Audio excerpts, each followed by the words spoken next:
Welcome viewers to your Neeks Sports transfer update.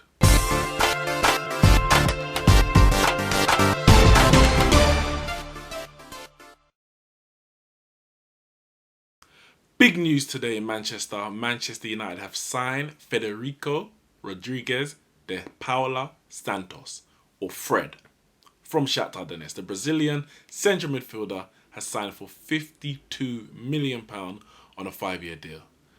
So what does he bring to Manchester United? Well, he's a box-to-box player. He's got a magic of a left foot, and he brings energy into our midfield, both in defence and attack. He's been likened to Fernandinho, his Brazilian teammate as it is. Both are going to the World Cup, and both are going to be competing for places in that very, very talented midfield. As it is, obviously, Fernandinho is ahead of him. He's much more experienced and a senior player in that squad, but no doubt Fred will be fighting for his place throughout their World Cup journey and going forward in international football. As it was, Manchester City wanted to sign Fred in January, when for me that would have been their long-term replacement Fernandinho. As it is, Manchester United have beaten their rivals to that signing. Where does he fit into the Man United midfield? I think a 4-3-3 with Pogba on the left, his favoured left-hand side, Matic sitting as a defensive midfielder, anchorman, enforcer, and Fred is basically an upgrade on Fellaini, McTominay, and Herrera, who I think at the moment, or last season anyway, was our best player for that position. Fred has more quality in attack than Herrera, and as long as he can provide at least, if not more, defensive discipline than Herrera. And Herrera was very good at that.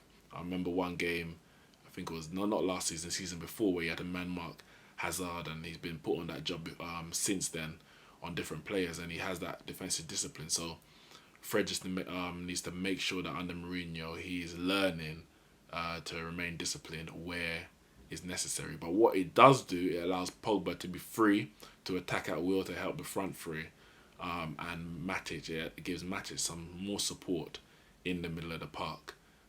He's very good at carrying the ball forward from the back to the front, and Man United have definitely struggled in recent years, not just last season, but even under Van Gaal, is getting the ball from back to front quickly. They take very, very long in the build-up play, allowing the opposition to settle back in defence, and then making it more difficult for yourself to score. So Fred hopefully will be able to assist Man United in their counter-attacks.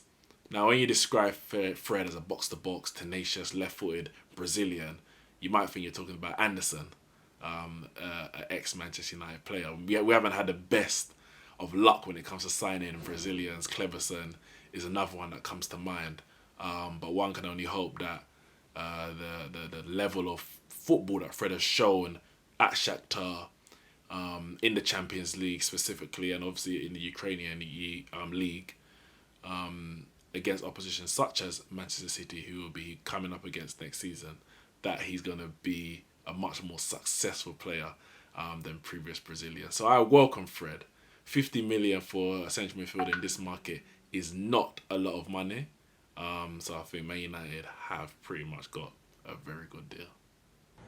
So, Arsenal have announced the signing of Stefan Lichtsteiner from Juventus on a free deal.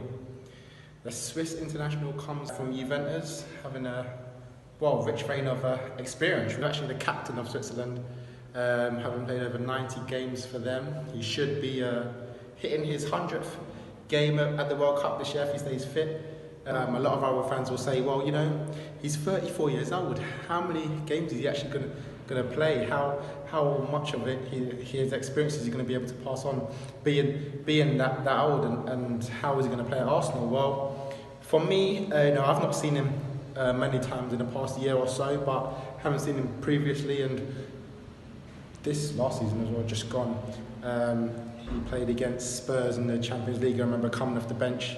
Allegri brought him on at Wembley, and he was brilliant. Set up the goal for Higuain, and I just remember just thinking to myself, actually, he was a real impact, and I think he could be the same at Arsenal. He's, even though he's 34, if you watch him, and if you watch him at the World Cup, he's up and down that right.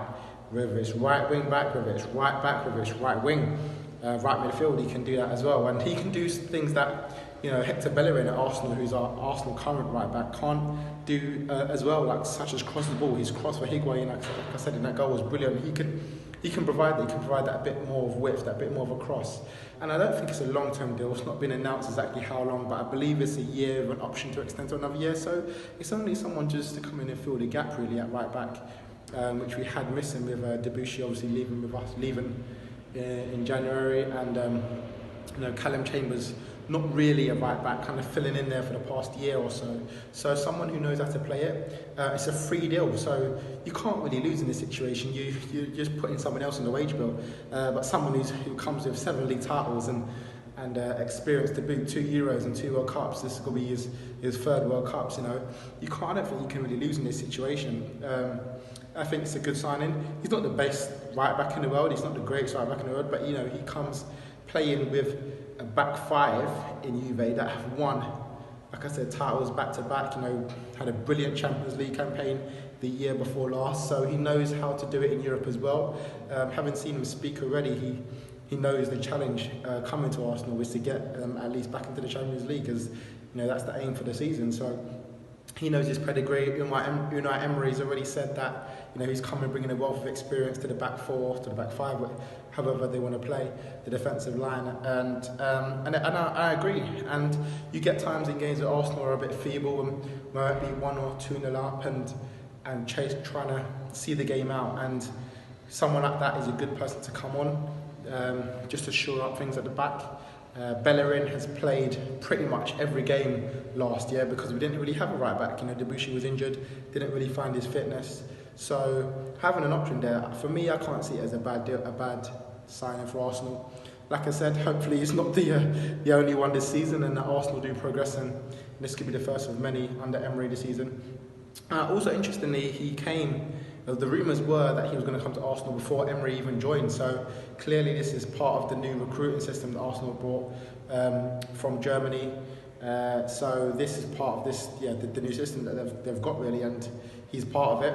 But I'm sure Emery has approved of it. You know, I think he's a player that I think he'll like, and I think he'll use in the Arsenal system. So I guess that's that position sorted really.